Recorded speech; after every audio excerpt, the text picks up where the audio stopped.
والسلام على سيد المرسلين عن عائشة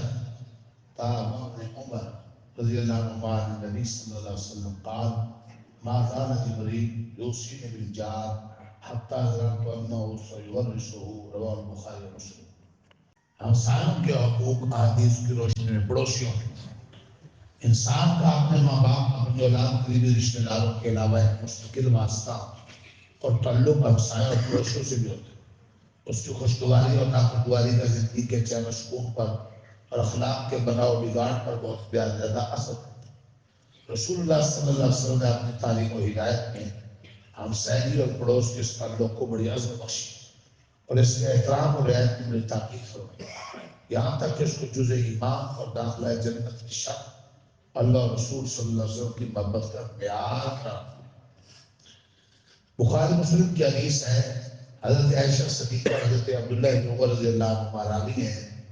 کہ رسول پاک صلی اللہ علیہ وسلم نے فرمایا اللہ کے کاشف جبریل امین پڑوسی کے حق کے بارے میں مجھے اللہ تعالیٰ کی طرف سے برابر وصیت اور تاکید کرتے رہے، یہاں تک کہ میں خیال کرنے لگا کہ وہ اس کو وارث قرار دے دیں گے. مطلب یہ ہے کہ پڑوسی کے حق اور اس کے ساتھ اکرام اور رعایت کا رویہ رکھنے کے بارے میں اللہ تعالیٰ کی طرف سے حضرت جبریل علیہ السلام مسلسل ایسے تاکیدی احکام لاتے رہے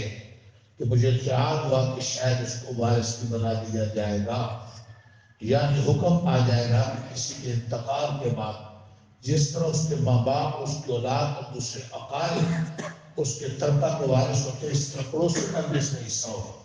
ظاہر ہے کہ اس ارشاد کا مقصد صرف ایک واقعہ کا بیان نہیں ہے بلکہ پڑوسیوں کے حق کی اہمیت کے اظہار کے لیے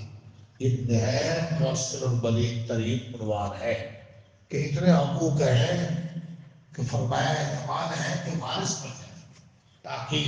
اللہ سمجھنے کے عمل کرنے کی توفیق عطا فرمائے.